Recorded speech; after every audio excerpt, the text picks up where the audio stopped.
What happens when passion meets unending opportunities? When a chance is provided to pursue a dream? In America, the African diaspora are marrying ambition and opportunity and creating a standard of emergence and success in various industries. These individuals are setting a precedent in their pursuits. Hi, I'm Kallie Ejigu, and this is The Benchmark.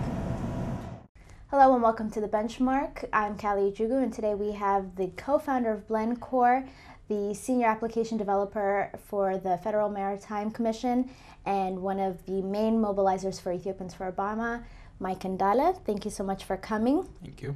If we can start at the beginning. Growing up, did you have a burgeoning interest in technology and all things internets, or was it something like a sudden interest for you? It's always been our family. My dad used to have a small company in Ethiopia, and there is always a technical discussion in the house, not necessarily computers, but there's always the discussion about technical, solving problems through technical means. And growing up, I was a witness of that. I remember vividly going to my dad's office every Saturday morning and spend the day with him. And he used to make a lot of things in Ethiopia, like satellite dish, drilling rigs, so on and so forth. So I saw him, passionately working day in, day out.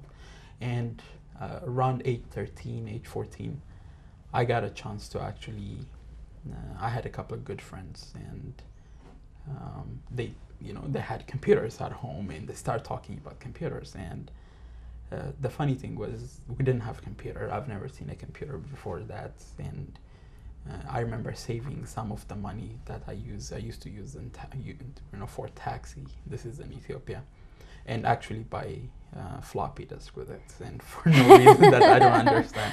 But yeah, I mean, I used to have this boxes and boxes full of floppy disks without having a computer. And it was, in hindsight, those were the honest moments where the burgeoning idea of knowing a technology, knowing computer came through. And at age 16, I think we got a first computer. And, as they say, after that, the rest is history. So a lot of sleepless nights, a lot of time spent on the computer. Internet was very spotty at that point in Ethiopia. So we were experimenting a lot of different things, breaking up the computer open and actually programming. The first calculator I programmed, I remember, at age 17. And wow. Like, you don't hear those things. No. Yeah, and that was the experience. So the interest built up after age 14. Before that, a very technical household. That's what it is. I think that's interesting, because I would have suspected otherwise, because I think a lot of people, including myself, even though I am Ethiopian, would have the misconception that growing up in a developing country, right, that you wouldn't have so much of the access for that, to have that passion to have inside it. So then, do you think if you never came to the States, that you would probably still be in the same field? So it's interesting, because it's not, the lack of access was exactly what we needed at that point. Because we didn't have an access, because that means there's no distraction. You can only do 1, 2, 3 things. Right. You either program on the computer, play game on the computer, or when the internet is available, you chat on the computer. Right. We did all 3. So for those times we didn't have the internet, we didn't play that much game, because there was only one game during that time, Mortal Kombat. At least that's what I had. And when I'm tired of that, the next thing is, there was a small book somebody gave me when I was 14. It's a QBasic Windows programming book. And I remember reading it like a Bible every night, wow, reading it every page to understand. I have no clue what programming was at that point. But yeah, then a friend of mine actually wrote me on the back of my textbook how the first calculator code. And I went home and actually wrote it, and I put 2 + 2, and it gave me 4. Wow. Amazing night, So those were the kind of feelings that we've had during that time. So the lack of access actually was less distraction, meaning more focus. Right. Yeah. So a lot of a lot of people study computer science Sure. or developing in undergrad, and Sure. unfortunately don't either stay on the track or don't end up in the field. What would you say is the major reason why you've been able to cultivate your talent and your passion and to become successful Right. with it versus having ended up, I don't know, Right. working at 7-Eleven? So the idea is there is a very good book by Malcolm Gladwell. And Malcolm Gladwell, he explains this outlier book. He tries to explain why people get to where they are. It's not because of hard work. Obviously you have to work a little harder, sure. But people get to where they are because of luck too, and I've had some amazing luck in life, right? When I was in college here, and I will hate to admit this, but we used to publish a newspaper. This is Montgomery College down the street. Mm-hmm. And we used to publish a newspaper for the school. Mm-hmm. And I took this nice Ethiopian art that I found online, Mm-hmm. and I stick it into the actual publication. And we ran with it. And at that time, Ephraim Girma, who is my business partner, he saw that it just happens to be his art, and he went ballistic on me. Like, how can you do this without getting permission? And it turns out to be actually that was a good thing for me because I understand what the importance of value is for art. The important second thing was it connected me with Ephraim. Right. At that point, Ephraim had already founded the company, which used to be Blank Graphics. Now it's called Blank Corp. And what we've done after that through friendship, through work, through everything for the last 7-8 years was what led us to where we are right now. Mm-hmm. It was a lot of blood, tears, and sweat, as they say. But I was really, really lucky that I met him. If it wasn't for that, I wouldn't know what would have happened. Most likely I would have gotten some job in some cubicle sitting, coding my day off, coding my day off through, Right. That would have happened. So, yeah. So you were was it in undergrad that you were ESAI president, or was it? So I was not president. I was the vice president at some point, and it was undergrad. Okay. It was Montgomery College. So what was that like? What did that entail? And what is an organization like ESAI? What's the importance, do you think? It's very interesting because most people who didn't get a chance to actually participate in the ESAI or. And what is ESAI for people who so don't know ESAI as well? is the student organization. It's an international Ethiopian student association. It was founded in '99 by a person named Wubishet, and it was an organization built on idea that similar idea, people with similar idea will come together, and will be able to do some good for the community. Right. And when I found out about it, I was still a high school student here. And I went to the first summit. So there is a yearly summit that goes on from year to year. And I went to the summit, and I remember vividly looking at Rob El Casa giving his first speech. And he was the web service guy. And I said, I just want to be like him. That's what I said. And I've said this before to him as well, and that was the starting point for me to say, okay, ESAI would be the place to go to actually get some traction, on the things.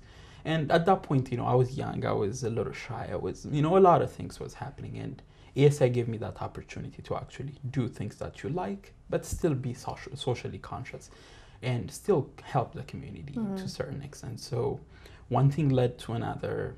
I got involved with the web, doing the web, then actually organizing the community. So it lit up a couple of fire here and there. I met some great people. And in that sense, I'm mighty lucky. There is luck always involved with this. And I met those people. They gave me a perspective that I've never had. And, life goes on, and, I'm still I keep in touch with those friends, very good friends of mine. And at some point, I ran for office. I become vice president.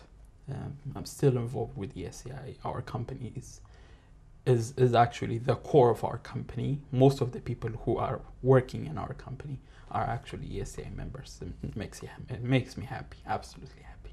So then would you say an organization like ESAI is integral for the Ethiopians in the diaspora? Yes. And for what reason? For the social aspect, or was it because of seeing like-minded people and it motivating? So the idea is, when you're 17, you lack a couple of things. You don't have confidence. Mm-hmm. You don't know where you're going.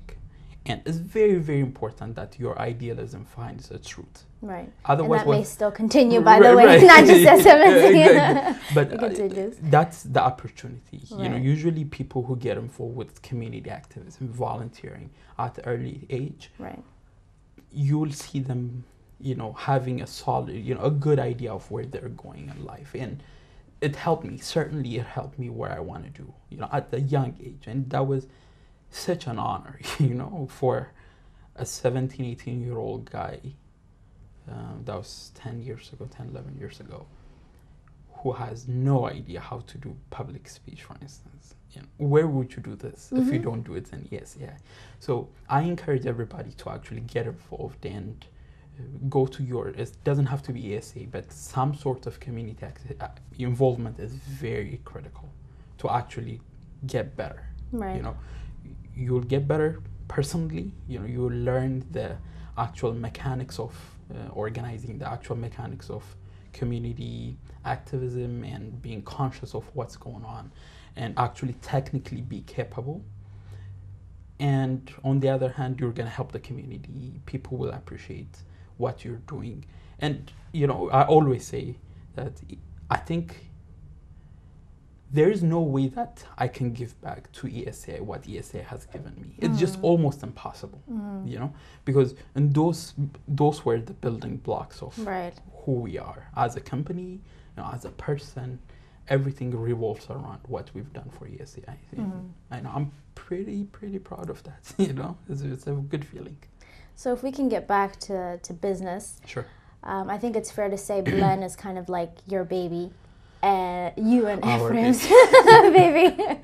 So could you talk about the inception process and how it began and what it is now and what it is exactly that you guys do? Sure. So Blend was found, it was truly Ephraim's baby, because in his head he has this idea of, he's a graphic arts student, and in 99, right after college, he was thinking about how to leverage his talent. And one thing he found out was, all right, if I go out and start my own business, call it Blend Graphics, you know, truth to be told, he said Blend is the I, but who knows who she is. We never find out. But Blend was founded, and his idea was, he started this campaign. This is in 99, and he called it Wubat B'Amarinya. So the idea was taking the Ethiopian fonts and actually make them beautiful, you know, more beautiful than they are. So back in the days, there were a couple of types of fonts, right? There's the GIZ, the GFZM, and there were type of a fancier font, you know, version of that. But there were only 4 or 5 types of them. And what Ephraim started doing was he actually started taking shapes, regular shapes, and make them Amharic fonts, actually. And we used to design, Ephraim used to design most of it. So he used to sit, and he used to take the shapes, rectangulars, rounded curves, circles, and stuff. He cuts them by hand, every single letter, and he designs a flyer with it. And now you go out and you see everybody's doing that, you know, after whatever, 6, 7, 10 years. But that was the starting point for Ephraim. Ephraim was the actual person who actually started that Wubat B'Amarinya campaign. And what happened was, he was doing that for a certain amount of time. I came on board, and my interest was not so much about art, but technical aspect. So we said, you know, web design actually is the right medium. satisfies my actual passion, which is programming, Right. and his artistic abilities to actually design the page. So we started designing websites. So there were some challenges here and there. Running the business was a little difficult because they didn't know what we were doing really. We were very. I remember Ephraim always tells this story. So one day, he was designing this crazy design for one of the clients that we had, and I saw it and I said, "Dude, we gotta do this in Flash." Flash is this Right. programming, some Flash website. So I said, I'm gonna code it in Flash, So I started doing it. Ephraim designed it, he gave it to me. I coded it in Flash, the first page, and I said, I've had enough. Because for me, that was the satisfaction. I got the most out of it. And that was not a good idea to run a business, You don't run a business like that. And I'm sure if the client watched it, I'm sure they have a bad experience. And I apologize for that, but, this is part of being young and, Right. But it was everything about that house was passion. And that's where we started actually saying, all right, Ephraim actually had this clear idea of we have to do an art show. We have to be able to gather this Ethiopian artists and give them a medium to actually have access to the community. That was one of the ideas when we started this Blend Art Show. Right. So Blend Art Show, when Blend Art Show, the first one was in World Space, and gathered about 4 artists at that moment, showcased their art. We found all the logistics to actually find a place, find the actual showroom, so on and so forth. We brought the people, they saw it, and it started its own little momentum. The second one, we actually did it, and we published a magazine around it. And the third one, we did it, and people were really excited. And the fourth one happened about 2 years ago. And when we did that, we actually did it around the Kosaret brothers. And it turned out to be such a good turnout and everything. But one thing it was doing to us was it was draining us. Like, it takes so much to put it together. So I'm happy to announce, and this has been taken beside before, but the next Blend Art Show is going to happen in the fall of this year. Wow. And that seems to be the thing we've always done. It just makes sense to do it again. Right. Well, unfortunately, we have to take a commercial break. We'll be right back with Mike and Endale.